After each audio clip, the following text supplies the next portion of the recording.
नमस्कार। कभी सोचा है एक ऐसा अरबपति हो जो ज्यादातर समय कुछ खास काम ना करता हो और फिर भी इसका पैसा बढ़ता जाए? हाँ, सुनने में बिल्कुल कहानी जैसा लगता है। है ना? आज हम कुछ इसी तरह के आइडिया पर बात करेंगे। रॉबर्ट स्टीफन की किताब है द लेजी बिलियनेयर। जी, और इसकी जो मुख्य विचार हैं, जैसा एक YouTube वीडियो में बताया गया है, उन पर आज हम थोड़ी गहराई से चर्चा करेंगे। बिल्कुल। तो आज का हमारा फोकस है कम काम ज्यादा दिमाग, कैसे ये सफलता दिला सकता है। हाँ, और कैसे स्टीफन ने एक ऐसा सिस्टम बनाया जिसने उन्हें अमीर बनाया, वो भी बिना हर वक्त भागे दौड़े। ठीक है, तो पारंपरिक सोच तो यही कहती है कि भाई खूब मेहनत करो, व्यस्त रहो। जी बिल्कुल, हसल कल्चर जिसे कहते हैं। हाँ, पर स्टीफन का नजरिया वो बिल्कुल उल्टा था। उनके लिए आलस्य का मतलब था रुकना, सोचना और फिर एक सिस्टम खड़ा करना। सही कहा। ये एक तरह से पूछने की कला थी कि क्या मैं सबसे जरूरी काम कर रहा हूं या बस बिजी हूं। उनका सिद्धांत, कम करो, सोचो ज्यादा और सिस्टम बनाओ। और देखिए, यहाँ दिलचस्प बात यह है कि ये जो आलस्य है, ये असल में एक स्ट्रैटेजी है। स्ट्रैटेजी? कैसे? अपने दिमागी ऊर्जा बचाने की स्ट्रैटेजी। ताकि उसे सही जगह, गहरी सोच और प्लानिंग में लगा सकें।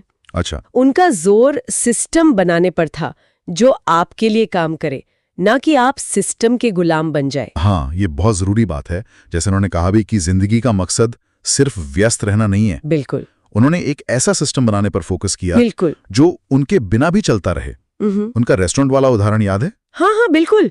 वो शायद सिर्फ ओपनिंग डे पर ही गए थे। सही। फिर एक अच्छा मैनेजर रखा, रिपोर्टिंग का सिस्टम बनाया, ऑटोमेटिक नोटिफिकेशन सेट किए। वो खुद बस रिपोर्ट्स देखते थे, वो भी आराम से। उनका फॉर्मूला साफ था, जॉब मत बनाओ, ऐसा सिस्टम बनाओ जो तुम्हें सुलाकर भी कमाए। देखा जाए तो ये लेवरेज का सिद्धांत है, अपने एफर्ट को कई गुना बढ़ाना। लेवरेज, ठीक है। लक्ष्य ये नहीं कि आप अपने ही बिजनेस के सबसे थके हुए कर्मचारी बने। हाँ, सही बात। बल्कि उसके डिजाइनर बने। काम करने से ज्यादा काम करवाने का सिस्टम बनाने पर जोर था।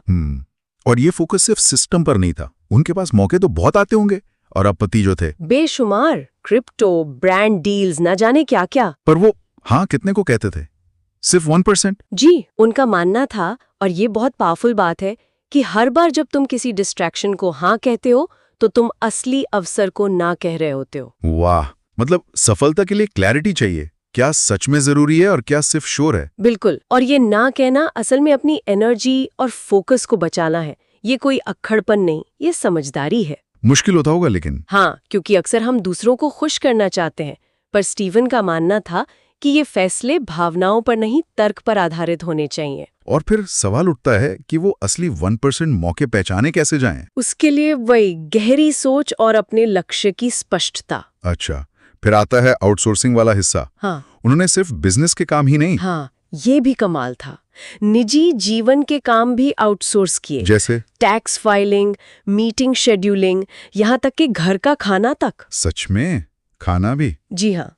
उनका नियम था, जो काम सिर्फ मैं कर सकता हूँ वही करूंगा, बाकी सब आउटसोर्स। उनका मानना था कि सबसे कीमती चीज समय है। बिल्कुल।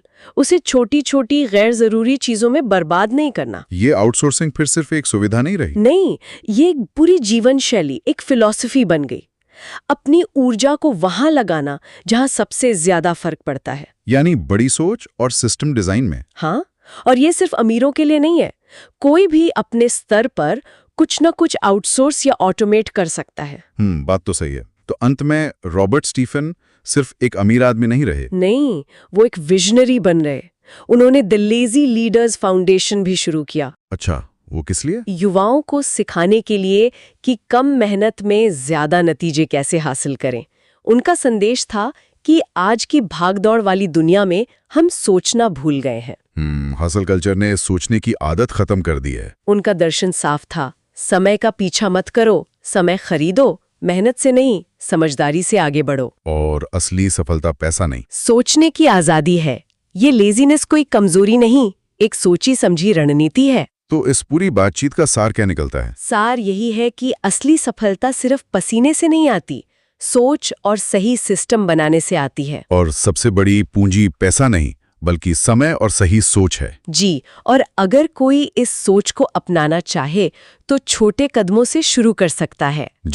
जैसे वो वीडियो सारांश में बताया गया था, रोज का कोई एक छोटा काम आउटसोर्स करें, शायद बिल पेमेंट ऑटोमेट कर दें, काम ऑर्गेनाइज करने के लिए आसान टूल्स यूज करें, गूगल शीट्स, टास्क लिस्ट्स। और वो ना कहना सीखना।